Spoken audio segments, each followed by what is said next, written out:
Hello learners, मैं हूं अनन्या सोम और स्वागत है आप सभी का हमारे YouTube channel the lesson lab में, जहां पर हम सीटेट 2022 की तैयारी कर रहे हैं समाधान सीरीज के साथ। और आज समाधान सीरीज का क्लास 4 है। हमने क्लास 3 तक में 50 क्वेश्चन डील कर लिए हैं। 50 क्वेश्चन हमने डील कर लिए हैं क्लैरिफिकेशन के साथ कि कौन सा आंसर होना चाहिए, क्यों होना चाहिए, कौन कौन से थ्योरीज उससे रिलेटेड थे, सारे हमने डील कर लिए हैं। तो आज हम स्टार्ट करते हैं बिना टाइम वेस्ट के क्लास 4 को, ठीक है, जहाँ पर हम आ रहे हैं 51st क्वेश्चन पे। चिल्ड्रन लर्न बाय, चिल्ड्रन कैसे सीखते हैं, बच्चे कैसे सीखते हैं, देखकर, सुनकर, पढ़कर या करके, यानी कि रीडिंग, लिसनिंग, सीइंग, डूइंग। बच्चे सभी तरह से सीखते हैं। बच्चे पढ़ करके भी सीखते हैं, लिख करके भी सीखते हैं, देख करके भी सीखते हैं, सुन करके भी सीखते हैं और करके भी सीखते हैं ना। तो ये सभी के सभी ऑप्शन सही है, इसका मतलब ऑप्शन 4 हो जाएगा करेक्ट, ठीक है। 1 2 3 4 1 2 3 4 आंसर 4 इज करेक्ट। ओके, चलते हैं नेक्स्ट क्वेश्चन पे। Teacher should promote activities which are, एक शिक्षक को किन गतिविधियों को बढ़ावा देना चाहिए, ठीक है। एम्बिगियस, जो अस्पष्ट होते हैं, अस्पष्ट। कल्चरली अप्रोप्रिएट, सांस्कृतिक रूप से उपयुक्त होते हैं, बिल्कुल सांस्कृतिक रूप से उपयुक्त होने चाहिए। हमारे कक्षा कक्ष में अलग अलग संस्कृति के, अलग अलग संप्रदाय के बच्चे पढ़ रहे हैं और हमें सभी को ध्यान में रखते हुए कोई भी एग्जाम्पल देना है। हम किसी भी संस्कृति को किसी भी प्रकार से चोट नहीं पहुंचा सकते हैं अपनी बातों से, ठीक है।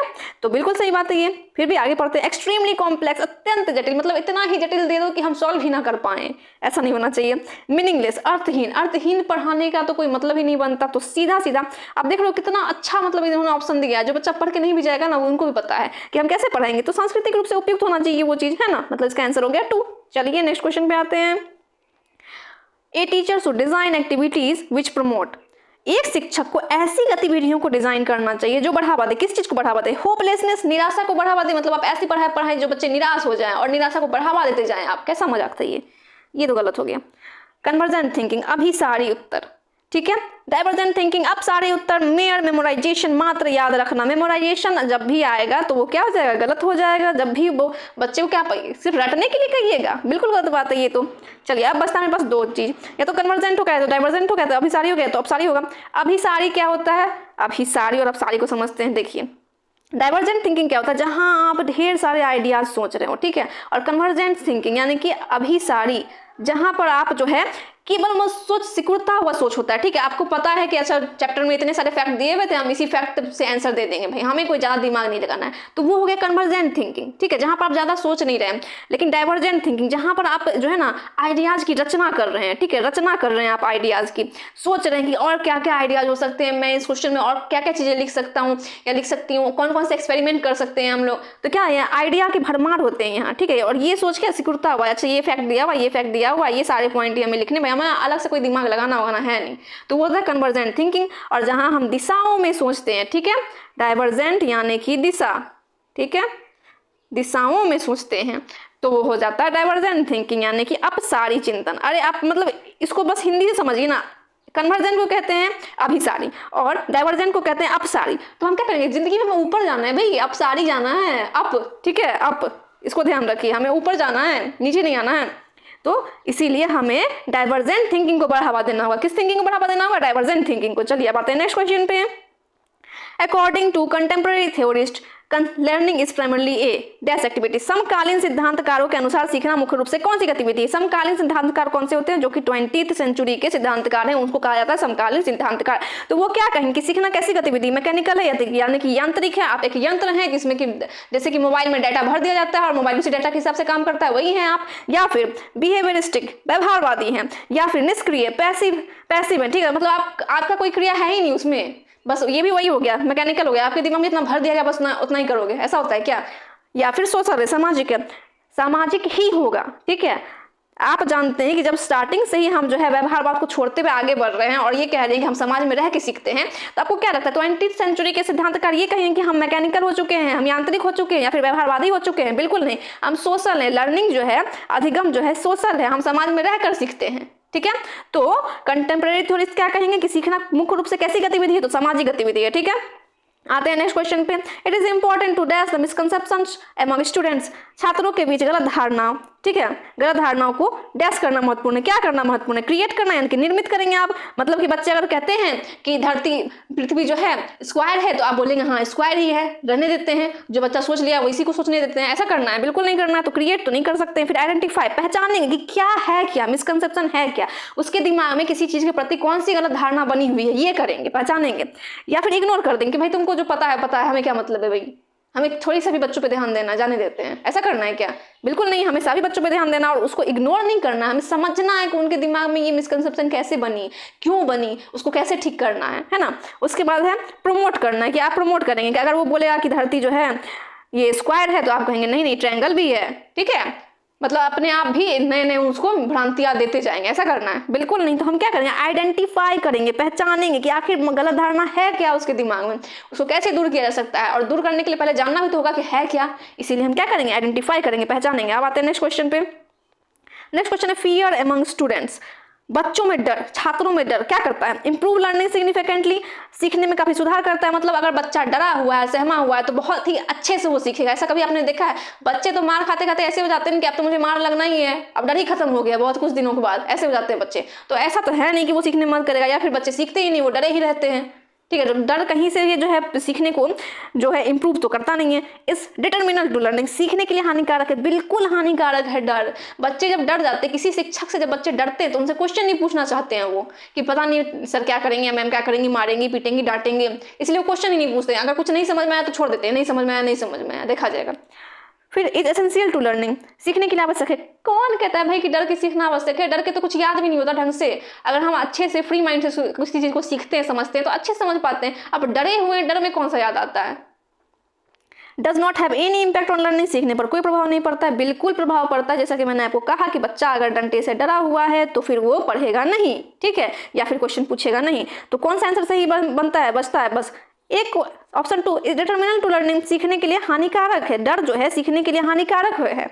चलिए आते हैं नेक्स्ट क्वेश्चन पे। Which of the following is likely to motivate students towards mastery learning? निम्नलिखित में से कौन छात्रों को अधिगम में महारत हासिल करने के लिए प्रेरित करता है? Mastery learning. मास्टरी लर्निंग उसे कहा जाता है जब हम किसी चीज में जो है योग्यता को हासिल करना चाहते हैं, ठीक है, उसमें अधिक योग्य बनना चाहते हैं, उसी को कहते हैं मास्टरी ओरिएंटेड लर्निंग, ठीक है। हम वहाँ पे क्या चाहते हैं? मास्टरी चाहते हैं, हम उसमें बिल्कुल निपुण होना चाहते हैं, बिल्कुल अच्छे से उस कार्य को करना चाहते हैं। तो ये किस लिए करेंगे? हम योग्यता की चाह में करेंगे, बिल्कुल योग्यता की चाह में करेंगे। हम उसमें योग्य बनना चाहते हैं, ठीक है, उस चीज में योग्यता हासिल करना चाहते हैं संपूर्ण रूप से। या फिर अर्ज फॉर फेम, प्रसिद्धि की लालसा में, बिल्कुल भी नहीं। अर्ज फॉर मनी, मनी की भी लालसा में। यहाँ पे तो ऐसी कोई बात ही नहीं कि हमें मास्टरी लर्निंग करनी क्योंकि हमें इतने पैसे मिलेंगे, तो यहाँ मनी की तो कोई बात ही नहीं हो रही। सत्ता की लालसा में, कौन सा पावर मिल रहा है हमें मास्टरी लर्निंग करके? हम मास्टरी लर्निंग करते हैं किसी एक क्षेत्र में योग्यता की चाह में करते हैं, ठीक है, योग्यता की चाह में करते हैं, हम उसमें योग्य बनना चाहते हैं, तो मास्टरी चाहते हैं, ठीक है। अगर आप सीडीपी को पढ़ रहे हैं और उसमें बिल्कुल मास्टरी चाह रहे हैं, तो आप कंटिन्यू उसको पढ़ रहे हैं, उसके हर एक पॉइंट को समझ रहे हैं, तो किस लिए चाह रहे हैं ये? ताकि आप उसमें योग्य हो जाएं, ठीक है। चलिए अब आते हैं नेक्स्ट क्वेश्चन पे। Teachers can facilitate meaningful learning by, एक शिक्षक जो है डैश द्वारा अर्थपूर्ण अधिगम की सुविधा प्रदान कर सकते हैं। अर्थपूर्ण अधिगम की सुविधा आप कैसे प्रदान कीजिएगा? डिस्करेजिंग कोऑपरेशन अमंग स्टूडेंट्स, छात्रों के बीच सहयोग को हतोत्साहित कर दीजिएगा कि बच्चे एक दूसरे का सहयोग ना करें। ऐसा कैसे होता है? हम तो चाहते हैं कि बच्चे सहयोग से सीखे, बच्चे करके सीखे, तभी तो हम लोग ग्रुप में करवाते हैं ना, ग्रुप लर्निंग करवाते हैं, है ना। और अब तो क्या है, पीयर असेसमेंट भी होता है। तो ऐसे तो हो ही नहीं सकता कि हम डिस्करेज कर देंगे कोऑपरेशन को, बिल्कुल भी नहीं। उसके बाद क्या है second option, encouraging cooperation among students, encourage करना चाहिए, बिल्कुल इनकरेज करना चाहिए, ठीक है, ये तो बात अच्छी लग रही है। उसके बाद थर्ड है प्रमोशन मेमोराइजेशन ऑफ कंटेंट, विषय वस्तु के रटने को बढ़ावा देना। हम प्रमोट करेंगे किसको? रटने को, बिल्कुल भी नहीं। जब भी अर्थपूर्ण अधिगम की बात आई तो हम रटने को तो प्रोत्साहित नहीं करेंगे। तो 2 ऑप्शन तो पहले हट चुके हैं, आते हैं last option. Valuing understanding of concept, अवधारणाओं या फिर संप्रत्यों की समझ को महत्व देना। बिल्कुल हमें अवधारणा और संप्रत्य के समझ को महत्व देना है। तभी तो जब हम अवधारणा को समझाएंगे नहीं बच्चे को अच्छे से, तब तक वो अर्थपूर्ण अधिगम हुआ कैसे? बच्चे तो समझ ही नहीं पा रहे हैं अर्थ, तो अर्थपूर्ण अधिगम कैसे हुआ? अब हमारे पास क्या है? धर्म संकट है। 2 ऑप्शन हमें लग रहे हैं अच्छे, ठीक है। अब इसमें से कौन होगा सही? तो इसके लिए हम पढ़ेंगे क्वेश्चन को ध्यान से। Teacher can facilitate meaningful learning, यहाँ पे किस चीज की बात हो रही है? अर्थपूर्ण अधिगम की बात हो रही है। यहाँ पे ऐसा नहीं कह रहा है कि हम उसमें सामाजिकता के भाव को बढ़ाना चाहते हैं, यहाँ पे अर्थपूर्ण अधिगम की बात हो रही है। तो अर्थपूर्ण अधिगम कैसे करेंगे? वैल्यूइंग अंडरस्टैंडिंग ऑफ कॉन्सेप्ट, जब हम उसको विषय वस्तु अच्छे से समझाएंगे, है ना, अवधारणा को स्पष्ट रूप से समझाएंगे, तभी तो अर्थपूर्ण अधिगम होगा ना। इसीलिए जब कंफ्यूज हो तो क्वेश्चन को ध्यान से पढ़िए, ये क्वेश्चन क्या कह रहा है, किस पॉइंट के बारे में कह रहा है, तो वही आंसर है। और हमें तो यहाँ क्या करना है, कन्वर्जेंट थिंकिंग है ये, क्योंकि हमारे पास 4 ही ऑप्शन है, हमें अलग से कुछ सोचना ही नहीं है, अलग अलग दिशाओं में नहीं सोचना, इसी में से कोई चुनना है। तो 2 ऑप्शन पहले ही हट चुके थे, हमारे पास बच गए थे 2, तो उसमें बेटर कौन सा है, जो मीनिंगफुल लर्निंग को बढ़ावा देगा, तो अवधारणाओं संप्रतियों की समझ को महत्व देना, ठीक है, तो यही होगा इसका आंसर। अब आते हैं नेक्स्ट क्वेश्चन पर। 59th क्वेश्चन है, विच of the following statement is not correct. ध्यान दीजिएगा, नॉट करेक्ट, सही नहीं है, ठीक है, निम्नलिखित में से कौन सा कथन सही नहीं है। Development is sequential and orderly, विकास क्रमिक और व्यवस्थित होता है। क्या विकास क्रमिक और व्यवस्थित होता है, सोचिए। Development is influenced only by heredity, क्या विकास केवल आनुवंशिकता से प्रभावित होता है। All spheres of development are interrelated, क्या विकास के सभी आयाम या सभी क्षेत्र एक दूसरे से परस्पर संबंधित होते हैं। या फिर individuals differ in the rate of development, विकास की दर व्यक्तिगत होती है। इसमें से आपको क्या लगता है कौन सा ऑप्शन सही होगा, मतलब गलत के लिए सही होगा। तो अगर किसी को नहीं भी पता है कि और सारे ऑप्शन क्या है, नहीं है, सही है, नहीं है, लेकिन सबको पता है कि जब भी डेवलपमेंट होगा तो वो H/E होता है ना, हेरिडिटी इंटू एनवायरमेंट होता है। तो यहाँ पर जब ही लिख दिया गया कि केवल हेरिडिटी, तो यही गलत है, और यही गलत है। और हमसे क्या पूछा था कौन सा गलत है, तो हमने चूज कर लिया है कौन सा गलत है। हेरिडिटी केवल नहीं हो सकता ना, हमेशा हेरिडिटी और एनवायरमेंट दोनों होता है। आप समझते हैं कि डेवलपमेंट सिक्वेंशियल और ऑर्डरली यानी कि क्रमिक और व्यवस्थित होता है कि नहीं होता है, बिल्कुल होता है क्रमिक और व्यवस्थित। आप बच्चे कहीं के भी हों, ठीक है, कहीं का भी हो, चाहे इंग्लैंड का हो, चाहे फ्रांस का हो, चाहे इंडिया का हो, पाकिस्तान का हो, कहीं का भी हो, भाई बच्चा तो पहले इन्फेंट होगा, फिर चाइल्डहुड में जाएगा, फिर वो टीनेज में जाएगा, फिर एडल्टहुड में जाएगा, फिर ओल्ड एज में जाएगा। ये जो क्रम है ये क्या बदलाव आती है, नहीं ना, ये तो क्रमिक ही हुआ ना, सेम इसी क्रम में चलते रहता है। ये ऑर्डरली है, ऑर्डरली है। बच्चा जो है इन्फेंसी से डायरेक्ट एडल्टहुड में नहीं जंप कर सकता है, उसको उसके बाद चाइल्डहुड में जाना है, फिर उसको टीनेज में जाना है, यानी कि एडोलेसेंस में जाना है, फिर एडल्टहुड में जाना है, ठीक है। तो विकास की प्रक्रिया क्रमिक और व्यवस्थित होती है, ठीक है, ये भी एक प्रिंसिपल है विकास का, ठीक है, ध्यान रखिएगा। चलिए अब देखते हैं क्या यहाँ पर कहा गया क्या कि development is influenced only by heredity. तो इसके लिए मैंने एक पिक्चर लगा दिया, यहाँ पे देखिए 2 बच्चे हैं, ठीक है। ये कह रहे हैं, यहाँ पे कहा जा रहा है no person can be born without heredity and genes, कोई बच्चा हेरिडिटी और जीन्स के बिना जो है जन्म नहीं ले सकता। And can not develop without proper environment, और प्रॉपर एनवायरमेंट के बिना वो डेवलप नहीं हो सकता। यहाँ पे 2 बच्चियां, एक जे एक के। जे it's healthy low fat food so her obesity genes are not triggered, क्योंकि जो है जे लो फैट फूड खाती है तो वो जो है उसमें जो ऑब्सिटी जीन्स है जो उसको उसके शरीर को मोटा कर सकता है वो उतना कारगर नहीं है, इसलिए ये जो है हेल्दी है। लेकिन के जो है it's fatty and healthy food so her obesity genes triggered, क्योंकि ये जो है ज़्यादा फैटी फूड खा रही है तो इसके लिए ऑब्सिटी जीन्स का क्या होगा, ट्रिगर होगा और उसका वजन बढ़ेगा। ऐसा क्यों, ये ठीक है हमने जीन्स से जन्म तो ले लिया है ना, लेकिन ये जो है हमें कहाँ से मिल रहा है, एनवायरनमेंट से मिल रहा है। तो हम कैसे कह सकते हैं कि केवल ही जो है जीन्स का ही प्रभाव पड़ेगा, हेरिडिटी का ही प्रभाव पड़ेगा, बिल्कुल नहीं, दोनों चीज़ का प्रभाव पड़ता है। डेवलपमेंट इक्वल टू H/E, इसको आप बिल्कुल अच्छे से जो है समझ लीजिए, क्योंकि ये जो है आपको बहुत ज़्यादा हेल्प करने वाला है, ठीक है। इस पॉइंट को हमें अच्छे से समझ लेना है कि डेवलपमेंट क्या होता है, हेरिडिटी और एनवायरनमेंट का, वातावरण का गुणनफल होता है, ठीक है। उसके बाद आते हैं नेक्स्ट टॉपिक क्या था, सॉरी नेक्स्ट उसका ऑप्शन क्या था, all spheres of development are interrelated, क्या विकास के सभी पक्ष क्षेत्र परस्पर संबंधित होते हैं, बिल्कुल संबंधित होते हैं, चाहे वो सामाजिक हो, चाहे कॉग्निटिव हो, चाहे सोशल हो, चाहे फिजिकल हो। क्या आप अस्वस्थ रहिएगा तो आपका इमोशनल बैलेंस उतना ही अच्छा से बना रहेगा जितना आप स्वस्थ में रहते हैं, बिल्कुल नहीं। जब कोई बच्चे क्या कोई भी व्यक्ति जब बीमार रहते हैं, बहुत दिन से बीमार चल रहे हो, तो उनको फ्रस्ट्रेशन होने लगता है, यानी कि वो जो है इमोशन से कनेक्टेड हो जाता है, ठीक है। तो हम कैसे कह सकते हैं कि कोई भी एक पक्ष एक दूसरे से कनेक्टेड नहीं है, बिल्कुल कनेक्टेड है, सभी पक्ष जो है विकास के एक दूसरे से कनेक्टेड होते हैं, ठीक है।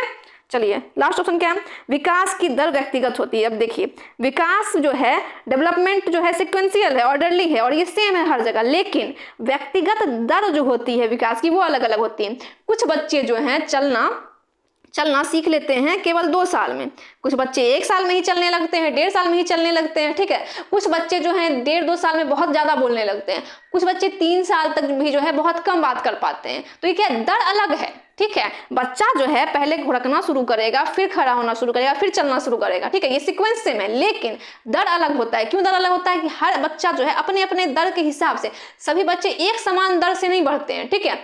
सीक्वेंस सेम है लेकिन दर जो होता है अलग होता है। आपने भी अपने आसपास देखा होगा कि कुछ बच्चे जो हैं, मान लेते 2 सेम एज के बच्चे आप कभी देखोगे कि कोई बच्चा 3 साल का, दूसरा बच्चा भी 3 साल का, तो एक बच्चा ज्यादा एक्टिव है और दूसरा बच्चा जो है कम एक्टिव है, मतलब उसका विकास जो है, उसका विकास का दर जो है वो अलग है। व्यक्तिगत भिन्नता होती है किसमें? दर में। ठीक है, चलिए अब आते हैं नेक्स्ट क्वेश्चन पे। पहले इसमें आप क्लियर हो चुके हो ना कि डेवलपमेंट सिक्वेंशियल होता है, ठीक है, सिर्फ हेरिडिटी से प्रभावित नहीं होता है, डेवलपमेंट के सारे पक्ष एक दूसरे से इंटर रिलेटेड होते हैं और व्यक्तिगत रूप से भिन्नता होती है किसमें? दर में, ठीक है, रेट में। चलिए आते हैं नेक्स्ट क्वेश्चन पे। विच of the following is sensitive period for acquiring language? निम्नलिखित में से कौन सी भाषा सीखने के लिए एक संवेदनशील अवधि है? किस अवधि को आप भाषा सीखने के लिए सेंसिटिव, संवेदनशील, जहां पर सबसे ज्यादा अच्छे से हो, संवेदनशील मतलब जहां सबसे बेहतर हो, ठीक है, सबसे बेहतर हो, ठीक है, या सबसे फास्ट हो, ठीक है, तो किस अवधि में भाषा बच्चे जो है सबसे फास्ट सीखेंगे? प्रीनेटल यानी कि प्रसव पूर्व, ठीक है, मतलब बच्चा गर्भ में ही बोलने लगे, ऐसा कभी आपने सुना है क्या? तो चलिए, बहुत ही अच्छा ऑप्शन दिया हमें इन्होंने इग्नोर करने के लिए। फिर आते हैं सेकंड ऑप्शन पे, अर्ली चाइल्डहुड यानी कि प्रारंभिक बाल्यावस्था, या फिर एडोलेसेंस, या फिर एडल्टहुड। अब बताइए, एडोलेसेंस होगा, एडल्टहुड होगा, या फिर अर्ली चाइल्डहुड होगा? तो मैं आपको इसमें क्लियर कर देती हूँ कि बच्चे के लिए सेंसिटिव पीरियड जो होता है प्रारंभिक बाल्यावस्था होता है, ठीक है। भाषा सीखने के लिए जो है प्रारंभिक बाल्यावस्था सबसे महत्वपूर्ण अवधि होती है। इस समय बच्चा बहुत तेजी से भाषा को ग्रहण करता है, बहुत तेजी से वो भाषा को सीखता है। चलिए देखिए, चाइल्डहुड जिसको कि 2 भागों में बांटा गया है, अर्ली चाइल्डहुड और लेटर चाइल्डहुड, पूर्व बाल्यावस्था और उत्तर बाल्यावस्था, इसके अलग अलग नाम भी है। जैसे पूर्व बाल्यावस्था का टॉय एज, बच्चे खेलते हैं इसमें टॉय से, play age, pre gang age, pre school age. अब इसी में से प्री हटा देना है, ठीक है, गैंग एज, स्कूल एज, ये सब आ जाएगा लेटर चाइल्डहुड में, ठीक है। या फिर स्कूल एज को एलिमेंट्री चाइल्डहुड भी कहते हैं, सॉरी एलिमेंट्री स्कूल एज भी कहते हैं, या फिर ट्रबलसम एज भी कहते हैं। ट्रबलसम एज इसलिए कहा जाता है लेटर चाइल्डहुड को क्योंकि उसमें बच्चे मतलब खेलना शुरू करते तो झगड़ना भी शुरू कर देते हैं, सिंपल बात है। चलिए, तो अर्ली चाइल्डहुड का जो टाइम होता है वो सबसे ज्यादा संवेदनशील समय होता है किसके लिए? भाषा सीखने के लिए। इसी बारे में चॉम्स्की ने भी कुछ कहा था। चॉम्स्की जो कि अमेरिकन लिंग्विस्ट थे, जिसको कि फादर ऑफ मॉडर्न लिंग्विस्टिक कहा जाता है, उन्होंने भाषा अर्जन के बारे में जो है थ्योरी दी थी, जिसमें उन्होंने कहा था कि मानव में भाषा अर्जन की जन्मजात क्षमता होती है। हमारे अंदर जो जन्मजात क्षमता है कि हम भाषा सीखते हैं। मोगली अगर जो है जंगल में था तो क्या वो भाषा नहीं सीखा था? बिल्कुल, उसके आसपास जिस भाषा को बोला जा रहा था उस भाषा को उसने सीख लिया था, ठीक है। भले ही वो जानवरों की भाषा थी लेकिन उसमें क्षमता तो थी ना, तभी तो वो भाषा सीख रहा था। मतलब हमारे अंदर जो है जन्मजात क्षमता होती है इसको सीखने की। मानव मस्तिष्क में एक अधिग्रहण भाषा अधिग्रहण यंत्र होता है, ठीक है। इन्होंने इसके लिए कहा कि हमारे मस्तिष्क में जो है एक भाषा अधिग्रहण यंत्र है जिसके द्वारा हम भाषा को अर्जित करते हैं, यानी कि LAD, लैंग्वेज एक्विजिशन डिवाइस, ठीक है। उसके बाद कहा इन्होंने कि हमारे लिए जो है यूनिवर्सल ग्रामर जो है हर जगह काम करती है, UG, ठीक है, यूनिवर्सल ग्रामर यानी कि सार्वभौमिक व्याकरण। उन्होंने कहा कि सबके लैंग्वेज तो अलग है, ठीक है, यहाँ का लैंग्वेज अलग है, दूसरे देश का लैंग्वेज अलग है, लेकिन हमेशा व्याकरण वही रहता है। अगर मैं आपसे कह रही हूँ कि मुझे खाना खाना है तो भले ही लैंग्वेज अलग होगा, लेकिन कोरिया के लोग यही कहेंगे कि मुझे खाना खाना है, खाना मुझे खाता है, ऐसा नहीं कहेंगे वो, है ना। तो इसीलिए इन्होंने कहा कि यूनिवर्सल ग्रामर है जो कि हर जगह काम करता है, हर एक मानवीय भाषा पर, ठीक है, ध्यान देने के लिए मानवीय भाषा पर, ठीक है। और इन्होंने भी कहा कि 5 वर्ष की आयु तक भाषा सीखने की गति सबसे तीव्र होती है, ठीक है। किस आयु तक? 5 वर्ष की आयु तक। अब ध्यान दीजिए, यहाँ 2 से 6 वर्ष की आयु क्या? Early childhood. यानी कि इन्होंने भी क्या कहा कि अर्ली चाइल्डहुड में जो है बच्चे भाषा बहुत ही तेज गति से सीखते हैं। मतलब उस समय आप अगर उनको 2-3 भाषाएं भी सिखाएं ना तो वो सीख जाएंगे, ठीक है। उनमें जो है भाषा अधिग्रहण यंत्र उसमें बहुत अच्छे से काम कर रहा होता है। चलिए, तो आपको समझ में आ चुका है कि संवेदनशील अवधि क्या है भाषा सीखने के लिए? तो अर्ली चाइल्डहुड है, ठीक है। अब आते हैं नेक्स्ट क्वेश्चन पे, 61 क्वेश्चन, सॉरी, हाँ 61 number question. Dash and dash are the secondary agencies for socialization, dash और डैश बच्चों के समाजीकरण के द्वितीयक एजेंसियां हैं। कौन कौन सी एजेंसी द्वितीयक एजेंसी हो सकती है? तो यहाँ पर आपको ऑप्शन पहले जो है ना साइड करने की, कौन से ऑप्शन नहीं हो सकते, फिर आपको आंसर मिल जाएगा। तो सबसे पहले याद कीजिए कि प्राइमरी कौन होता है? प्राइमरी होता है परिवार, ठीक है। प्राथमिक क्या होता है? परिवार। प्राथमिक परिवार होता है, ठीक है। सबसे पहले हम किससे मिलते हैं? अपने परिवार से मिलते हैं। बच्चा जन्म लेके सबसे पहले कहाँ जाता है? अपने परिवार में जाता है। तो प्राथमिक कौन होगा? परिवार होगा। तो जहां जहां प्राथमिक होगा वो सेकेंडरी नहीं हो सकता। पहला ही ऑप्शन देख लीजिए, फैमिली लिखा है, हट गया ये, ठीक है। दूसरा ऑप्शन देख लीजिए, पेरेंट्स लिखे हैं। मुझे लगता है कि पेरेंट्स भी फैमिली में ही रहते हैं ना, अभिभावक, तो ये भी नहीं होगा। अब थर्ड देखते हैं, स्कूल और रिलीजन है, ठीक है, ये हो सकता है। और चौथा जो है उसमें भी परिवार है। आप देख रहे हो कि सीटेट कितने अच्छे से चाहता है कि आप अच्छे नंबर से पास करो, ठीक है। इतना अच्छा क्वेश्चन उन्होंने दिया है कि आप कंफ्यूज ही नहीं होइए भैया। जहां जहां परिवार है ना उसको हटा दीजिए, बसता एक ही ऑप्शन है, ऑप्शन नंबर 3। तो स्कूल और धर्म जो है बच्चों के समाजीकरण के लिए द्वितीयक एजेंसियां होते हैं। School and religion are the secondary agencies for socialization of children. अब बढ़ते हैं नेक्स्ट क्वेश्चन की ओर। डैश नहीं यहाँ पे, इन जीन पियाजे थ्योरी ऑफ कॉग्निटिव डेवलपमेंट, ठीक है, जीन पियाजे के संज्ञानात्मक विकास के सिद्धांत में conservation is achieve by child in the, बच्चों में संरक्षण का गुण किस अवधि में आता है, किस समय आता है, सेंसरी मोटर स्टेज में आता है, प्री ऑपरेशनल में, कॉन्ट्रेट ऑपरेशनल में, या फिर फॉर्मल ऑपरेशन में, संवेदी पेशीय में, पूर्व संक्रियात्मक में, मूर्त संक्रियात्मक में, या फिर अमूर्त संक्रियात्मक में, किस स्टेज में बच्चे में कंजर्वेशन का गुण आएगा। कंजर्वेशन का गुण कब आ सकता है बच्चे में? अभी तक मैंने जितने भी क्वेश्चन करवाए हैं उसमें ये बहुत बार पूछा जा चुका है, तो मुझे लगता है अभी तक आपको तो ये याद हो चुका होगा। फिर सेंसरी मोटर यानी कि संवेदी पेशी या फिर संवेदी गामक भी कहा जाता है इसको, ठीक है। तो इस अवस्था में बच्चे क्या करते हैं, अपने सेंसेज से सीखते हैं, ठीक है, सेंसेज से सीखते हैं, अपने जो 5 सेंस ऑर्गन्स है ना उनसे सीखते हैं, ठीक है। तो यहाँ पर तो ऐसा हो नहीं सकता कि बच्चे जो है सेंसेज सीखते हैं उनको कंजर्वेशन यानी कि संरक्षण का गुण आ जाए। चलिए हटाइए इसको। फिर आते हैं प्री ऑपरेशनल, ठीक है। ये है क्या कि आप तर्क से पूर्व की अवस्था है, मतलब तर्क से पूर्व अर्थपूर्ण तर्क कह सकते हैं। बच्चे के हिसाब से वो अर्थपूर्ण नहीं है, हमारे हिसाब से वो अर्थपूर्ण नहीं हो सकता, क्योंकि बच्चे उसमें अपने हिसाब से सोच रहे होते हैं ना, ठीक है। उनको जो है अगर आप बताइएगा कि 2 + 2 4 होता है तो 2 + 2 4 समझ जाएंगे, कैसे होता है ये नहीं समझ रहे हैं, ठीक है। तो इससे ये होता है प्री ऑपरेशन के पूर्व का अवस्था है, पूर्व संक्रियात्मक अवस्था, ऑपरेशन के पूर्व का ये अवस्था है, वो उस चीज को समझ नहीं पा रहे हैं तोड़ करके, ठीक है। तो इस समय भी उनमें कंजर्वेशन का गुण नहीं आएगा। फिर आता है थर्ड कॉन्फ्लिक्ट या होगा या फिर फोर्थ होगा फॉर्मल ऑपरेशन। यहाँ पर है अमूर्त चिंतन, ये है मूर्त चिंतन, ठीक है। तो कंजर्वेशन जो होता है वो आता है जीन पियाजे की थर्ड अवस्था में, ठीक है, जीन पियाजे के थर्ड अवस्था में ही आ जाता है कंजर्वेशन का गुण। इसमें जो है थर्ड अवस्था में 3 गुण आते हैं, ठीक है, जो कि बहुत महत्वपूर्ण है, बहुत बार पूछ भी लिया जाता है कि कौन कौन से 3 गुण हैं जो कि जीन पियाजे के मूर्त अवस्था में आते हैं, मूर्त संक्रियात्मक अवस्था में, फिर थर्ड स्टेज में आते हैं, ठीक है। तो ये है कंजर्वेशन, ठीक है, जिसके बारे में यहाँ क्वेश्चन था कि कंजर्वेशन का गुण किस अवस्था में आता है, तो मूर्त संक्रियात्मक अवस्था में आता है। इसमें क्या होता है, पहले जो है बच्चे में क्या होता है, केंद्रीकरण होता है, ठीक है, केंद्रीकरण होता है, यानी कि सेंट्रेशन होता है, सेंट्रेशन, ठीक है।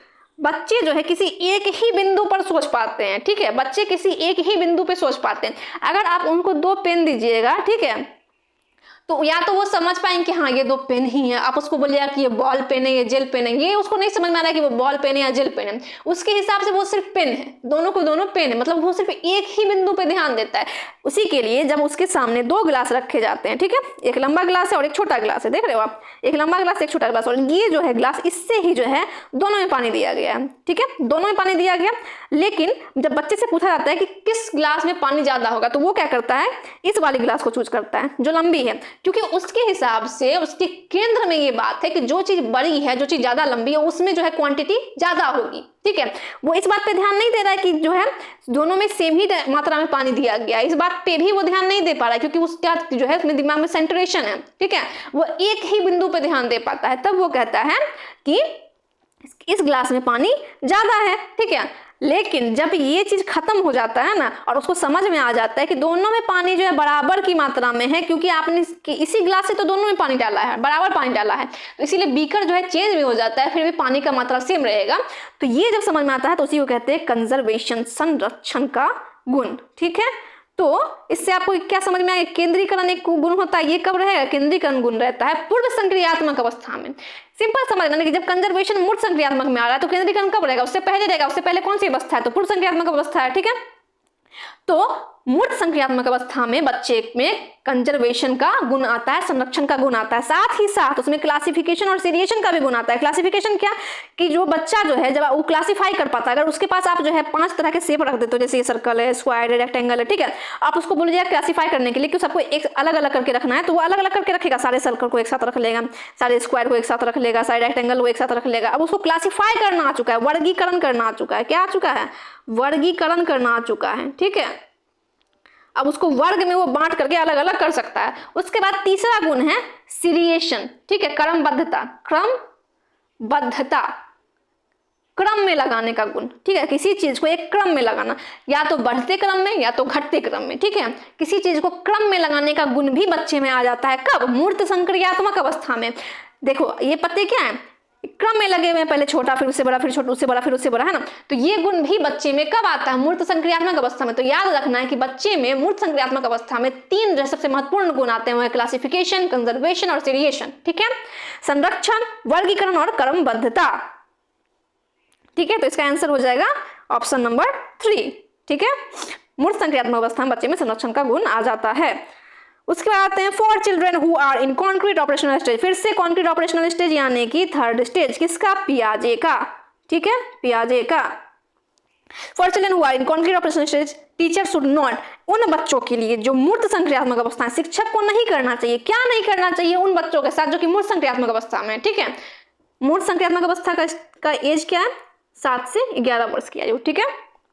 उसका देखते हैं क्या क्या क्या नहीं करना चाहिए बच्चों के लिए, क्या नहीं करना चाहिए। Not give opportunity for classification, वर्गीकरण के अवसर देना चाहिए, बिल्कुल देना चाहिए, वर्गीकरण के तो अवसर देना चाहिए, उसमें तो वो गुना चुका वर्गीकरण का, अभी भी मैंने आपको समझाया ऊपर, तो ये तो करना चाहिए। Give problems that require abstraction, ऐसी समस्याएं देनी चाहिए जिसमें अमूर्त की आवश्यकता, अमूर्तता की आवश्यकता हो, देखते हैं। उसके बाद गिव सीरिएशन टास्क, बच्चे को क्रमित करने की कार्य देना चाहिए, अभी मैंने आपको समझाया कि बच्चे क्रम में लगाना सीख चुके होते हैं, मतलब हम उसको ये टास्क भी दे सकते हैं। गिव कॉन्क्रीट रिसोर्स, मूर्त संसाधन देना चाहिए, बच्चे कॉन्क्रीट ऑपरेशन में तो बिल्कुल उनको कॉन्क्रीट साधन देने चाहिए, मूर्त साधन देने चाहिए जिसको वो टच और फील कर सके, जिसको वो टच और फील कर सके, ठीक है, उसी को कहते हैं कॉन्क्रीट रिसोर्सेज, ठीक है, मूर्त संसाधन जिसको वो देख सकते हैं, टच कर सकते हैं, फील कर सकते हैं। लेकिन जहां पर बात आएगी एब्स्ट्रैक्शन की, ठीक है, ऐसी समस्याएं जिनमें अमूर्तता की आवश्यकता हो, तो अमूर्तता के लिए बच्चे को अमूर्त स्टेज में भी तो जाना होगा, और अमूर्त स्टेज क्या थर्ड स्टेज है, नहीं, वो है फोर्थ स्टेज, ठीक है, फॉर्मल ऑपरेशनल स्टेज, ठीक है, ये जो है लास्ट स्टेज है जब जिसमें बच्चा जो है अमूर्त चिंतन करने लगता है, तो इसके लिए तो उसको जाना होगा फोर्थ स्टेज में। लेकिन यहाँ पूछा जा रहा है आपसे कि वो जो है कॉन्क्रीट ऑपरेशनल स्टेज में क्या कर सकता है ना, थर्ड स्टेज में क्या कर सकता है, तो वो सीरिएशन भी कर सकता है, क्लासीफाई भी कर सकता है, और जो है वो मूर्त चीजों को भी सीख सकता है। लेकिन वो क्या नहीं सीख सकता है, एब्स्ट्रैक्ट थिंकिंग के बारे में नहीं सोच सकता है, अमूर्त चीजों के बारे में नहीं सोच सकता है, उसके लिए उसको जाना पड़ेगा फोर्थ स्टेज में। और यहाँ पर भी आपको दिख रहा है अमूर्त संक्रियात्मक अवस्था, उसको हिंदी में क्या कहते हैं, अमूर्त संक्रियात्मक। तो जब मूर्त की बात आएगी हम जाएंगे ऑप्शन 3 पे, मतलब स्टेज 3 पे सॉरी ओके जब मूर्त की बात आएगी तो हम ऑप्शन 3 को चुनेंगे, यानी कि कॉन्क्रीट ऑपरेशन स्टेज को चुनेंगे। जब अमूर्त की बात आएगी तो हम जाएंगे स्टेज 4 पे, ठीक है। तो यहाँ पर आप क्या नहीं दीजिएगा, जो कि थर्ड स्टेज में रहेंगे बच्चे उनको अमूर्त चिंतन करने के लिए कुछ नहीं दीजिएगा, क्योंकि कभी उस तरह का उनका दिमाग विकसित नहीं हुआ है। अच्छा याद कर लीजिए इसके एज क्या थे, पहले का फर्स्ट स्टेज का 0 से 2 वर्ष, ठीक है, सेकेंड स्टेज का 2 से 7 वर्ष, थर्ड स्टेज का 7 से 11 वर्ष, और फोर्थ का 11 से एबव, ठीक है, 11 एंड एबव, ठीक है। चलिए अब बढ़ते हैं नेक्स्ट क्वेश्चन की ओर। Question number 64, children of 4-5 years often talk to themselves, 4-5 साल की उम्र में बच्चे बात करते हैं अपने आप से। दिस टॉक अकॉर्डिंग टू ले वाइगोत्स्की, ले वाइगोत्स्की के अनुसार इस वार्तालाप को क्या कहते हैं, क्या है ये वार्तालाप। 4 से 5 साल के बच्चे अक्सर अपने आप से बातें करते हैं। ले वाइगोत्स्की के अनुसार यह बात क्या है, यह बात रिफ्लेक्ट्स देयर ईगोसेंट्रिज्म, उनके अहंकार को दर्शाता है। हिंडर्स देयर कॉग्निटिव डेवलपमेंट, उनके संज्ञानात्मक विकास में बाधा डालता है। हिंडर्स देयर सोशल डेवलपमेंट, उनके सामाजिक विकास में बाधा डालता है। या फिर helps them to regulate their own thinking, उन्हें अपनी सोच को नियमित करने में मदद करता है। वाइगोत्स्की ने 3 प्रकार की भाषा की बात की थी, ठीक है, जो बच्चे में डेवलप होती है। उसमें से एक था प्राइवेट स्पीच, ठीक है, प्राइवेट स्पीच यानी कि निज वाक्य, ठीक है, निज वाक्य या फिर निज भाषण, ठीक है। तो इसमें उन्होंने कहा था कि बच्चे जब अपने आप से बात करते हैं ना, तो अपने ही जो है अपने आप को निर्देश देते रहते हैं कि अब मुझे ये कार्य करना है, अब मुझे ये कार्य करना है। बच्चे खेल रहे हैं, ठीक है, और अपने जो नेक्स्ट स्टेप उनको करना है उसके बारे में बात कर रहे हैं कि अब मुझे ऐसे भी करना है, अब मुझे वैसे भी करना है, अब मुझे इसको खाना खिलाना है, मुझे ये बॉक्स यहाँ पे नहीं लगाना था, मुझे अब ये बॉक्स लगाना है। ये क्या कर रहे हैं, वो अपने कार्य को निर्देश दे रहे हैं। तो इससे कहीं भी वो जो है ईगोसेंट्रिज्म को नहीं दिखाते हैं, ठीक है, या फिर ऐसा नहीं कहते हैं कि वो कॉग्निटिव डेवलपमेंट में बाधा डालते हैं। भाषा को उन्होंने कहा एक टूल, ठीक है, भाषा को उन्होंने कहा है टूल। किसने, वाइगोत्स्की ने, जो हमारे संज्ञानात्मक विकास में बहुत ही मददगार है, ठीक है। उन्होंने भाषा को क्या कहा है, साधन कहा है, जो हमारे संज्ञानात्मक विकास के लिए महत्वपूर्ण है। फिर है हिंडर्स देयर सोशल डेवलपमेंट, बिल्कुल नहीं, सोशल डेवलपमेंट में भाषा कैसे बाधक हो सकती है। भाषा जो है हमें तो सामाजिक प्राणी बनने में मदद करती है। हम अपने विचारों का आदान प्रदान किससे करते हैं, भाषा से करते हैं।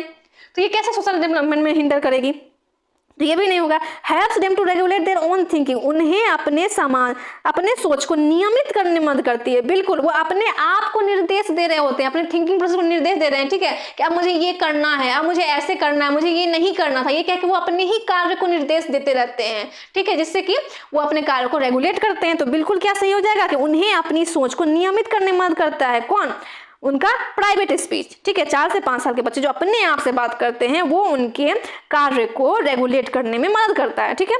चलिए, वाइगोत्स्की किसने क्या कहा है भाषा को एक टूल कहा है। उन्होंने 3 तरह की भाषा की बात की, सोशल स्पीच, प्राइवेट स्पीच और silent inner speech. Social speech यानी कि सामाजिक वाक्य, जो बच्चे जो है 2 साल में सब अपने समाज के मेंबर से बात करना शुरू कर देते हैं, बोलना शुरू कर देते हैं, उसको उन्होंने सामाजिक वाक्य कहा है। उसके बाद उन्होंने कहा प्राइवेट स्पीच यानी कि निज वाक्य या भाषण, ठीक है, जो कि 3 साल की आयु में बच्चे में आ जाता है। इससे क्या कहते हैं, वो अपने ही कार्य को रेगुलेट करते हैं, ठीक है, रेगुलेट करते हैं अपने ही कार्यों को, ठीक है। उसके बाद थर्ड है साइलेंट इनर स्पीच, जो बच्चे में 7 साल की अवधि में आता है, जो कि है आंतरिक भाषण। जब आप मन में बातें करने लगते हो, ठीक है, किसी की बुराई भी करते हो आप अपने मन में करते रहते हो, ऐसे बस एग्जांपल के लिए, सोचा दिल पे मत लीजिएगा, ठीक है। तो ये साइलेंट इनर स्पीच है आपकी। चलिए आगे बढ़ते हैं। क्वेश्चन नंबर 65 क्वेश्चन है, who emphasized that individual development cannot be understood without reference to the social and cultural context। किसने जोर दिया कि व्यक्तिगत विकास को सामाजिक और सांस्कृतिक परिप्रेक्ष्य के संदर्भ के बिना नहीं समझा जा सकता है। ऐसा कौन कहेंगे कि जो है समाज और संस्कृति के बिना हमारा विकास नहीं हो सकता है। तो बिना हिचकिचाए याद कर लीजिए वाइगोत्स्की महोदय को, ठीक है। वाइगोत्स्की ने ही कहा है कि सामाजिक और सांस्कृतिक परिप्रेक्ष्य के बिना हमारा विकास नहीं हो सकता है। उनके सिद्धांत का नाम क्या है, सामाजिक सांस्कृतिक विकास का सिद्धांत, ठीक है। और जीन पियाजे ने क्या दिया है, उन्होंने अपना संज्ञानात्मक विकास का सिद्धांत दिया है, जिसमें समाज और संस्कृति को ज्यादा महत्व नहीं दिया है, ठीक है। उसका बीएफ स्किनर, स्किनर किस चीज के बारे में बात करते हैं, तो ये है व्यवहारवादी, व्यवहारवादी। इन्होंने दिया था सिद्धांत क्रिया प्रसूत सिद्धांत, ठीक है, क्रिया प्रसूत सिद्धांत, ठीक है। ये बीएफ स्किनर के सिद्धांत का नाम है कि क्रिया प्रसूत सिद्धांत, ठीक है। और कोहलबर्ग का क्या नाम था सिद्धांत का नाम, उन्होंने कोहलबर्ग ने तो नैतिक विकास का सिद्धांत दिया है। कोहलबर्ग ने किसका सिद्धांत दिया है, नैतिक विकास का सिद्धांत दिया है, ठीक है, नैतिक विकास का सिद्धांत, ठीक है। तो समाज और संस्कृति के रेफरेंस में किसने सिद्धांत दिया था, तो वाइगोत्स्की ने दिया था। सिंपल आंसर है इसका। बहुत ही शानदार क्वेश्चन आपको दिया गया है ताकि आप 1 नंबर अपने पक्के कर लें वाइगोत्स्की जी को याद करके। वाइगोत्स्की का संज्ञानात्मक विकास का सिद्धांत का नाम है सामाजिक सांस्कृतिक सिद्धांत, ठीक है। वाइगोत्स्की ने सोशियो कल्चरल थ्योरी दी है। क्या कौन सी थ्योरी, सोशियो कल्चरल, सामाजिक सांस्कृतिक सिद्धांत, जिसमें उन्होंने 3 मुख्य चीजों को रखा है। समाज के साथ जो आप अंतःक्रिया करते हैं, ठीक है, दूसरा है संस्कृति और तीसरा है भाषा। भाषा को वाइगोत्स्की ने क्या कहा, टूल कहा। वाइगोत्स्की के अनुसार भाषा तथा विचार, अच्छा ये भाषा और विचार वाला पॉइंट भी मैंने डाल दिया यहाँ पे जानबूझ करके ताकि इससे रिलेटेड क्वेश्चन आते हैं, ठीक है। तो इसको भी आप ध्यान दीजिएगा कि वाइगोत्स्की के अनुसार भाषा तथा विचार पहले स्वतंत्र होते हैं, ठीक है, या फिर पैरेलल होते हैं, ठीक है, आप मान लीजिए पैरेलल होते हैं। और 3 साल के आयु आते आते दोनों क्या होते हैं, अन्योन्य आश्रित हो जाते हैं, एक दूसरे पे आश्रित हो जाते हैं, ठीक है। लेकिन इसी के बारे में पियाजे ने क्या कहा था कि विचार जो है भाषा से पहले आता है। उनका मानना था कि विचार जो है पहले आ चुका होता है भाषा से, ठीक है, हम जो है बोल पा रहे हैं उससे पहले ही बच्चा जो है सोचने लगता है, ये उन्होंने कहा था। ये आपको याद इसीलिए रखना कि क्वेश्चन में पूछा जाता है ये किसने कहा है कि विचार भाषा से पहले आता है, किसने कहा है, तो जीन पियाजे ने कहा। किसने कहा कि भाषा और विचार जो है एक दूसरे पर अन्योन्याश्रित होते हैं, तो वाइगोत्स्की ने कहा, ठीक है। और वाइगोत्स्की के अनुसार क्या है, भाषा संज्ञानात्मक विकास के लिए महत्वपूर्ण साधन है, ठीक है, टूल है, किसके लिए, संज्ञानात्मक विकास के लिए। चलिए आप बढ़ते हैं नेक्स्ट क्वेश्चन की ओर।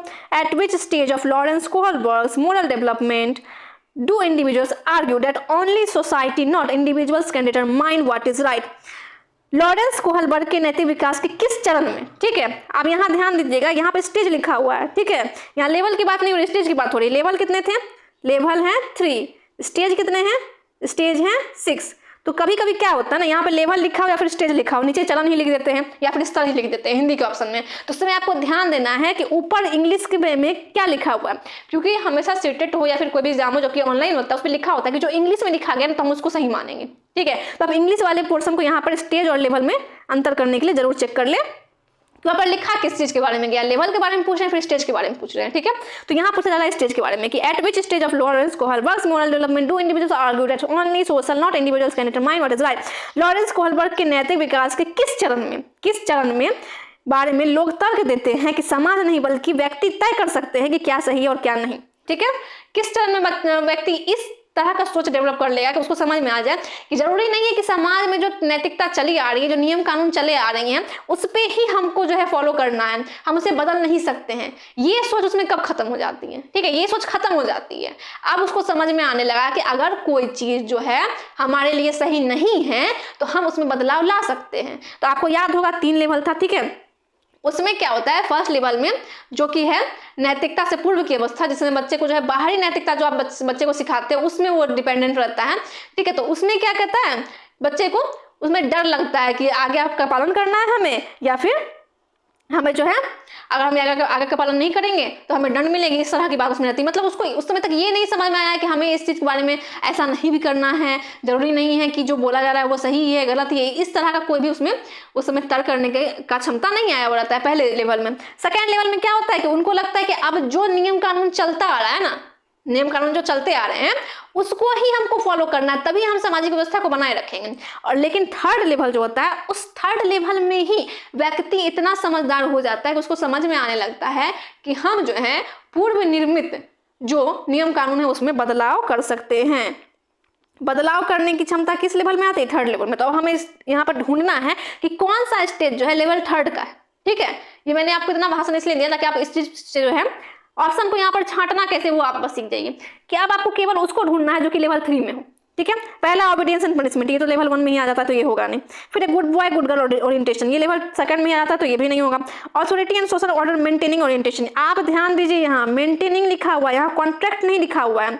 जब तक कॉन्ट्रैक्ट नहीं लिखा रहेगा वो लेवल 3rd नहीं होगा। मेंटेन हम कब करेंगे, लेवल 2nd में करेंगे। कॉन्ट्रैक्ट कब करेंगे, लेवल 3rd में करेंगे, ठीक है। सत्ता और सामाजिक व्यवस्था का अनुस्थापन बनाए रखना, ठीक है, ये भी जो है लेवल 2nd का। तो कौन सा ऑप्शन बचता है, मेरे पास 4th ऑप्शन बन जाता है सीधा, आपके पास आंसर आ चुका है।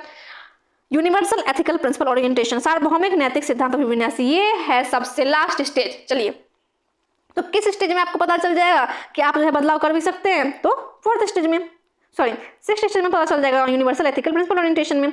आइए एक बार सरसरी निगाह दौड़ा लेते हैं किसके ऊपर, कोहलबर्ग के सिद्धांत के ऊपर। लॉरेंस कोहलबर्ग ने, जो कि अमेरिकन सोशल साइकोलॉजिस्ट थे, जिनको कि फादर ऑफ मॉरल डेवलपमेंट कहा जाता है, जो कि इंस्पायर थे पियाजे से, इन्होंने ही दिया था नैतिक विकास का सिद्धांत, ठीक है। जिसके अंतर्गत उन्होंने क्या कहा था कि 3 लेवल होते हैं और 6 चरण होते हैं। 3 लेवल में कौन कौन से हैं, पहला है पूर्व परंपरागत, दूसरा है परंपरागत, तीसरा है उत्तर परंपरागत। पूर्व परंपरागत में आपको नहीं पता है कि आपको क्या करना नहीं करना, जो आपको बाह्य लोग बताएंगे, बाहर से आपको जो सूचना मिलेगी उसके हिसाब से आप काम करेंगे। परंपरागत में क्या है, आप नियम को फॉलो करेंगे, नियम को फॉलो करेंगे, ठीक है। आपको नहीं मतलब है कि वो नियम क्या है क्या नहीं है, आपको उनको फॉलो करना। आपको लगता है कि नियम फॉलो नहीं करेंगे तो सामाजिक व्यवस्था जो है सही से नहीं बनी रहेगी, इसीलिए हम नियम को फॉलो करते हैं। लेकिन उत्तर परंपरागत में हम समझ लेते हैं कि बदलाव संभव है। क्या संभव है, तो बदलाव संभव है, ठीक है। तो जब भी बदलाव की बात आएगी हम जाएंगे किस लेवल की तरफ, 3rd लेवल की तरफ। जब बात आएगी कि हम नियम कानून फॉलो करें ताकि सामाजिक व्यवस्था बनी रहे, तो हम किस लेवल की तरफ जाएंगे, 2nd लेवल की तरफ जाएंगे। और जब हम देखेंगे कि उसमें अपनी कोई थिंकिंग नहीं आई है, ठीक है, वो बाहर से प्रेरित हो रहा है कि बाहर के लोग उसे क्या कह रहे हैं कि ऐसे झूठ बोलना गलत है, तो वो झूठ बोलना गलत है, ठीक है। अगर आप बदमाशी कर रहे हो, आपको डांट लग रही तो वो गलत है, नहीं डांट लगी तो आपके लिए वो सही है। मतलब बाहर से आपको इतना कहा जा रहा है आप उतना ही समझ पा रहे हो, तो वो क्या है, कौन सा पहला लेवल है, पहला लेवल है। चलिए तो इसके साथ आप रिवाइज कर लीजिए एक बार कि परंपरागत में कितना चरण था, 2 चरण थे। पहला क्या था, आज्ञा पालन एवं दंड की अवस्था। बच्चे आज्ञा पालन करते हैं किसके लिए, दंड की वजह से, दंड से डरने की, दंड से वो डरते हैं, इसीलिए वो जो है आज्ञा का पालन करते हैं कि अगर हम आज्ञा का पालन नहीं करेंगे तो हमें दंड मिलेगी, ठीक है। फिर से मैं आपको याद दिला दूं कि हाइंज को दवा की चोरी नहीं करनी चाहिए, क्योंकि अगर वो दवा की चोरी करेगा तो उसे दंड मिलेगी। ये किसका एग्जाम्पल है, पहले चरण का एग्जाम्पल है। फिर है स्वलाभ मानसिकता, व्यक्तिवाद और विनिमय, इंस्ट्रूमेंटल पर्पस ओरिएंटेशन या फिर टिट फॉर टैट। दूसरे चरण में बच्चा क्या करता है, अपना लाभ देखता है कि अगर मैं आपका काम करूंगा तो आप क्या मुझे चॉकलेट दोगे, नहीं दोगे तो मैं आपका काम क्यों करूं। या फिर टिट फॉर टैट, जैसे को तैसा की अवस्था, ठीक है, आपने उसका सामान तोड़ा है तो वो भी आपका सामान तोड़ेगा।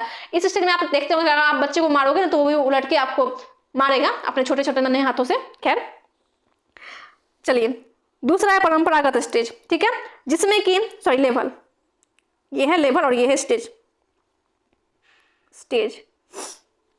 तो 3rd क्या है, अच्छा लड़का अच्छी लड़की के विन्यास, good boy good girl stage. इस चरण में बच्चे क्या करते हैं, अपने आप को जो है समाज में अच्छा दिखाना चाहते हैं। वो किसी कार्य को करते हैं किसके लिए, तो बच्चे को गुड बॉय गुड गर्ल सुनना होता है कि आपने अच्छा काम किया, you are a good boy you are a good girl, तो इसके लिए वो काम करते हैं, ठीक है।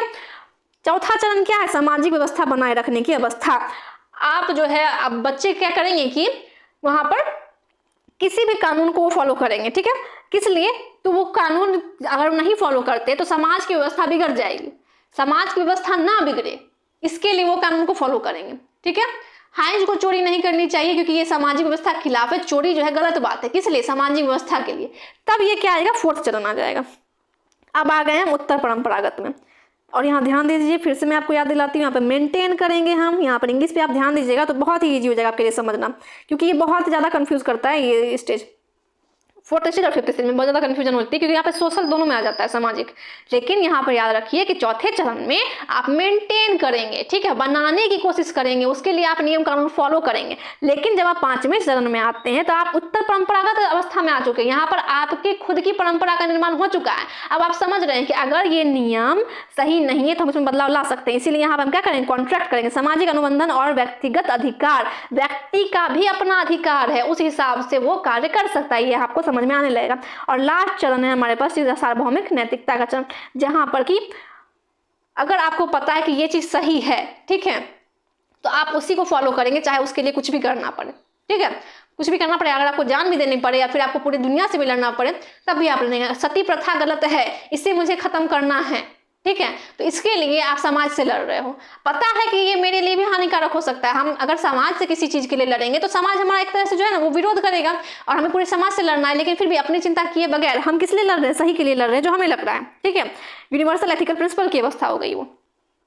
चलिए तो वापस आ जाते हैं इस क्वेश्चन पे। At which stage of Lawrence Kohlberg's moral development do individual argue that only society not individuals can determine what is right. Lawrence Kohlberg के नैतिक विकास किस चरण के बारे में लोग तर्क देते हैं कि समाज नहीं बल्कि व्यक्ति तय कर सकते हैं कि क्या सही और क्या नहीं। तो हम चूज करेंगे सबसे पहले कौन से लेवल को, आप लेवल बस डिसाइड कर लीजिए, ठीक है। जब इस तरह क्वेश्चन है, लॉरेंस कोहलबर्ग का जब क्वेश्चन आए और पूछे कि कौन सा स्टेज का है, तो आप क्वेश्चन पढ़ के कम से कम ये डिटरमाइन कर लीजिए, ये पता कर लीजिए कि किस लेवल की बात हो रही है। तो जिस लेवल की बात हो रही है उसका ऑप्शन ढूंढ लीजिए, बहुत इजी हो जाएगा। तो ठीक है ना, हमें क्या करना है, लॉरेंस कोहलबर्ग के क्वेश्चन में देख लेना कि किस लेवल के बारे में चर्चा की जाए। तो जब लेवल पता चल जाएगा हमें तो आंसर ऑटोमेटिक हमें इजीली मिल जाएगा, ठीक है। ये है आपका इसके लिए शॉर्टकट। चलिए अब आते हैं नेक्स्ट क्वेश्चन पे, जो कि है हॉवर्ड गार्डनर की तरफ से। Which of the following description fits the logico mathematical intelligence proposed by Howard Gardner. आपको मैं फिर से याद दिला दूं कि हॉवर्ड गार्डनर ने जो अपना बहुबुद्धि का सिद्धांत दिया, जिसमें उन्होंने 8 तरह की बुद्धि के बारे में बात की है, उसमें एक चीज बहुत ही अच्छे से उन्होंने मतलब क्रिएट किया इस थ्योरी को। उसमें क्या किया कि जो भी नाम होता है ना, उन्होंने जिस भी टाइप के इंटेलिजेंस का नाम दिया है ना, वो उससे रिलेटेड है। मतलब यहाँ पर अगर लॉजिक और मैथ आ रहा है, यानी कि ये लॉजिक यानी कि साइंटिफिक सोच और मैथ से ही रिलेटेड होगा, ठीक है। तो आप ऑप्शन में ढूंढिए कि जहां पर लॉजिक की बात हो रही है, मैथ की बात हो रही है, या फिर साइंटिफिक सोच की बात हो रही है, ठीक है, साइंटिफिक सोच की बात हो रही है, बस वही होगा इसका आंसर। पहला क्या, निम्नलिखित में से कौन सा विवरण हार्वर्ड गार्डनर द्वारा प्रस्तावित तार्किक गणितीय बुद्धि पर फिट बैठता है। Sensitive and capacity to think about issues of human existence, नहीं, बिल्कुल नहीं। मानव अस्तित्व के मुद्दों के बारे में सोचने की संवेदनशीलता और क्षमता, बिल्कुल भी इस प्रकार की कोई बात नहीं हो रही है। यहाँ पर हमें क्या ढूंढना है, लॉजिक ढूंढना है, मैथ ढूंढना है, साइंटिफिक सोच ढूंढना है, ठीक है। Sensitivity to rhythm and sound, ताल और ध्वनि के प्रति संवेदनशीलता, बिल्कुल भी नहीं। ताल और ध्वनि के प्रति संवेदनशीलता किसमें आएगी, म्यूजिकल में आएगी, है ना, तो ये भी नहीं होगा। फिर आते हैं potential to recognise and manipulate the patterns of space, स्थान के पैटर्न को पहचानने और उसमें हेरफेर करने की क्षमता, ये किस में आ जाएगा, स्पेशियल में आएगा, ठीक है, स्थानिक बुद्धि में आएगा, ठीक है। स्थान से रिलेटेड है तो स्थानिक में आएगा। उसके बाद फोर्थ है capacity to analyse problems by reasoning and investigating issue scientifically, बिल्कुल आ गया हमारा साइंस। वैज्ञानिक रूप से मुद्दों का तर्क, देख रहे हो आप, तार्किक तर्क और जांच करके समस्या का विश्लेषण करने की क्षमता, यही क्या होगा, लॉजिको मैथमेटिकल इंटेलिजेंस होगी। जहां पे साइंस की चर्चा हो, जहां पे मैथ की चर्चा हो, जहां तर्क लगाए जा रहे हैं, ठीक है, वही होगा। तो इसका आंसर क्या हो जाएगा, 4 हो जाएगा। सिंपल, बहुत सिंपल ये क्वेश्चन था।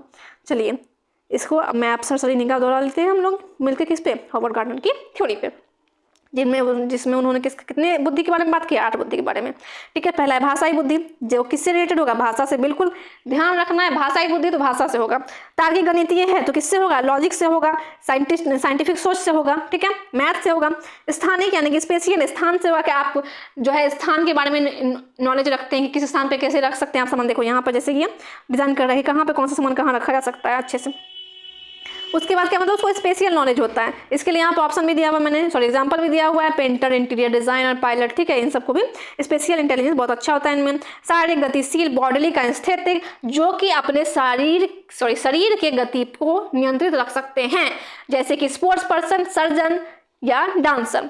फिर आते हैं प्रकृतिवादी कौन हो जाएंगे, जो कि फार्मर हैं, ठीक है, जो कि माली हैं, जो कि मतलब जिनको कि पेड़ पौधों से प्रेम है। चलिए अब आ जाते हैं अंतर व्यक्तिक। अंतर आप कब करेंगे? जब 2 व्यक्ति होंगे, 3 व्यक्ति होंगे, 4 व्यक्ति होंगे, है ना। तो अंतर व्यक्तिक में क्या हो जाएगा कि आपको जो है इंटरपर्सनल इंटेलिजेंस है, आप दूसरे के भावों को समझ सकते हैं, ठीक है, दूसरों के। यहाँ किसकी बात होगी? दूसरों की बात होगी इंटरपर्सनल में। उसके बाद आते हैं अंतः व्यक्तिक बुद्धिमत्ता, जो इंट्रापर्सनल, जहाँ पे आप स्वयं के बारे में समझ सकते हैं कि मैं क्या हूँ, मुझे क्या करना है, मैं कैसा हूँ, इस बारे में जो आप सोच रख पाते हैं अच्छे से, अगर अपने आप को समझ पाते हैं तो वो है अंतः व्यक्तिक, ठीक है, अपने अंदर आप देख रहे हैं, वो हो गया अंतः व्यक्तिक। जब आप दूसरों की भावनाओं को भी समझ पा रहे हैं, ठीक है, उसके हिसाब से आप कार्य कर रहे हैं, तो वो होता है अंतर व्यक्तिक। जैसे साइकाइट्रिस्ट, पॉलिटिशियन, सेल्स पर्सन। आपने कभी ध्यान दिया है कि पॉलिटिशियन जो है जब कहीं भी भाषण देने जाते हैं तो उस क्षेत्र के जो लोगों के दुख दर्द होते हैं ना, उस पे ध्यान केंद्रित करके उस मुद्दे को उठा के वो भाषण देते हैं। हर सारी जगह के वो सेम भाषण देते हैं नहीं, वहां की वो पब्लिक का जो है ना दिमाग समझते हैं, ठीक है, उसके जो सोचने की प्रक्रिया उस पर ध्यान केंद्रित करते हैं कि इन पब्लिक को चाहिए क्या, किस मुद्दे में मैं बात करूंगा या करूंगी तो ज्यादा पब्लिक जो है प्रभावित होगी। मतलब हम दूसरे के थिंकिंग प्रोसेस को समझ पा रहे हैं, इसी को क्या कहते हैं? अंतर व्यक्तिक कहते हैं, इंटरपर्सनल कहते हैं, ठीक है। और अंतः व्यक्तिक क्या, जो स्वयं के बारे में नॉलेज अच्छे से रख पाता है, ठीक है। और उसके बाद है संगीतमय लयबद्ध, यानी जिसको कि संगीत का अच्छा नॉलेज हो, जो कि सिंगर हो, कंपोजर हो, म्यूजिशियन हो, ठीक है, म्यूजिक राइटर हो, जो भी हो, ठीक है, जो कि संगीत से रिलेटेड हो, ठीक है। तार्किक गणित ये क्या होगा? जिसको कि एनालाइज करना है प्रॉब्लम को रीजनिंग से, साइंटिफिकली। चलिए आते हैं हम नेक्स्ट क्वेश्चन पे, 68th question. In a progressive classroom, progressive जिसके की प्रतिपादक थे जॉन डीवी, ठीक है। प्रगतिशील कक्षा में बच्चे कैसे सीखेंगे? Takes place through interaction and dialogue, बच्चे जो है बातचीत और संवाद के माध्यम से सीखेंगे, या फिर is a one way transmission from the teacher to learner, शिक्षक से शिक्षार्थी तक एक तरफा संचरण होगा। प्रगतिशील कक्षा की बात किसने की है? जॉन डीवी ने की है, ठीक है, किसने? जॉन डीवी ने, ठीक है, यही है इसके प्रतिपादक, ठीक है। तो प्रगतिशील कक्षा में सीखना कैसे होगा? Takes place through interaction and dialogue, बातचीत और संवाद के माध्यम से होता है। Is a one way transmission from the teacher to learner, शिक्षक से शिक्षार्थी की तरफ एक तरफा संचरण, मतलब टीचर यहाँ खड़ा है, बच्चे यहाँ बैठे हुए हैं, ठीक है, जितना टीचर बोल रहा है बच्चे उतना सुन रहे हैं, यही हुआ एक तरफा संचरण, ठीक है। ये हो गया टीचर सेंट्रिक, टीचर सेंट्रिक,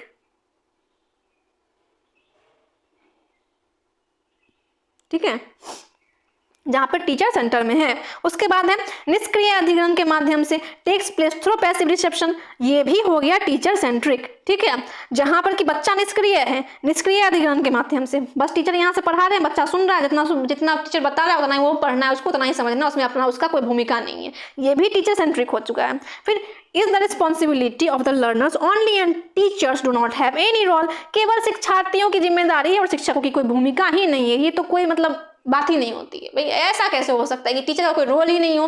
अगर टीचर जो है वहां पर है तो वो अपना रोल निभाएगा, चाहे वो सुविधादाता बन के निभाए या फिर डिक्टेटर बन के निभाए। जब डिक्टेटर बन के निभाएगा तो वो होगा टीचर सेंट्रिक, और जब वो सुविधादाता बन के निभा रहा है तो वो हो जाएगा चाइल्ड सेंट्रिक, है ना, जहां बच्चा सेंटर में है, ठीक है। तो ये मैं आपको किस लिए बता रही थी? इसलिए बता रही थी टीचर सेंट्रिक के बारे में और चाइल्ड सेंट्रिक के बारे में, चाइल्ड सेंटर्ड और टीचर सेंटर्ड के बारे में, क्योंकि जॉन डीवी द्वारा प्रतिपादित प्रोग्रेसिव क्लासरूम, प्रगतिशील कक्षा, प्रोग्रेसिव एजुकेशन कक्षा में छात्र केंद्रित होती है, ठीक है, ना कि शिक्षक केंद्रित होती है। क्या होती है? छात्र केंद्रित होता है, शिक्षक केंद्रित नहीं होता है। तो जब छात्र केंद्रित होगा तो उसमें क्या होगा? बच्चा जो है निष्क्रिय कभी नहीं हो सकता, वो हमेशा सक्रिय होगा। तो जहां जहां बच्चे का रोल है ही नहीं उसको तो पहले हटा देना, यहाँ पे बच्चे का रोल ही नहीं है, ठीक है। वन में ट्रांसमिशन हो रहा है बिल्कुल भी नहीं, पैसिव रिसेप्शन बिल्कुल भी नहीं, यहाँ पर तो मतलब ये तो किसी प्रकार का अधिगम ही नहीं हुआ, जहाँ पे बच्चे ही पूरा का पूरा रिस्पॉन्सिबिलिटी ले लेते हैं और टीचर का कोई रोल ही नहीं है। बल्कि वहाँ जो है शिक्षा कैसे होगी? बातचीत के माध्यम से होगी, संवाद के माध्यम से होगी, शिक्षक भी बोलेंगे और बच्चे भी बोलेंगे, ठीक है, शिक्षक भी बोलेंगे और बच्चे भी बोलेंगे, यहाँ बच्चे हैं, यहाँ बीच में है शिक्षक। ये हो गया चाइल्ड सेंटर्ड, ठीक है, चाइल्ड सेंटर्ड, ठीक है। यह है बाल केंद्रित कक्षा, जहां पर कि परस्पर संबंध के माध्यम से होगा। बच्चे के लिए शिक्षक जो है सुविधादाता के रूप में कार्य करेंगे। कैसे कार्य करेंगे? सुविधा दाता के रूप में काम करेंगे, ठीक है, सुविधा प्रदान करेंगे बच्चे को।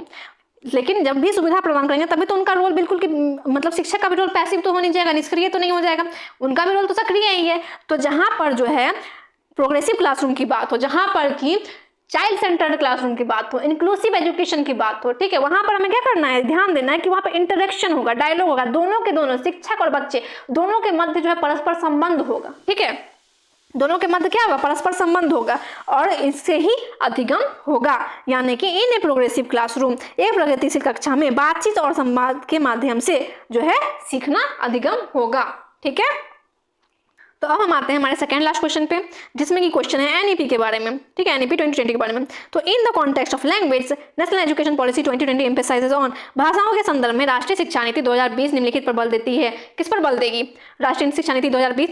मल्टीलिंगुअलिज्म पे, बहुभाषावाद पे जोर देगी, मोनोलिंगुअलिज्म पे जोर देगी, एक भाषावाद पे जोर देगी, English as a medium of instruction across the nation, देश भर में शिक्षा के माध्यम के रूप में अंग्रेजी पे जोर देगी, या फिर Hindi as a medium of instruction across the nation, या फिर देश भर में शिक्षा के माध्यम के लिए हिंदी पे जोर देगी। देखिए, जब भी बात है एनईपी 2020 का, ठीक है, या फिर एनसीएफ 2005 का, ठीक है, तो हमेशा याद रखना कि ये दोनों किस पे बढ़ावा देते हैं, जोर देते हैं, तो मल्टीलिंगुअलिज्म पे, बहुभाषावाद पे।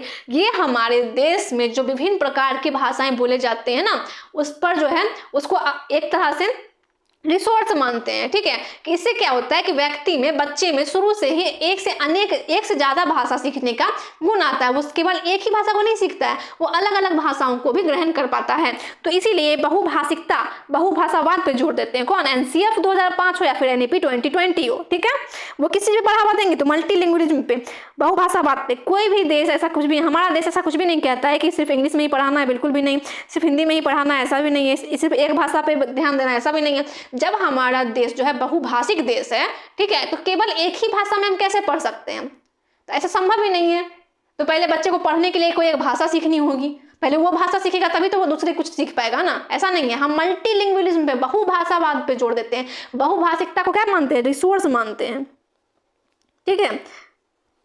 तो इसीलिए ध्यान देना कि एनईपी हो या फिर एनसीएफ हो, किस पे ज्यादा ध्यान देगा? तो मल्टीलिंगुअलिज्म पे ध्यान देगा, बहुभाषावाद पे ध्यान देगा। इसके लिए मैंने यहाँ पे राष्ट्रीय शिक्षा नीति के पीडीएफ का कटआउट भी लगा दिया, जहां पर आप ध्यान दीजिएगा तो यहाँ लिखा हुआ है बहुभाषिकता और अध्ययन अध्यापन के कार्य में भाषा की शक्ति को प्रोत्साहन देना है। किसकी शक्ति को प्रोत्साहन देना है? भाषा की शक्ति को।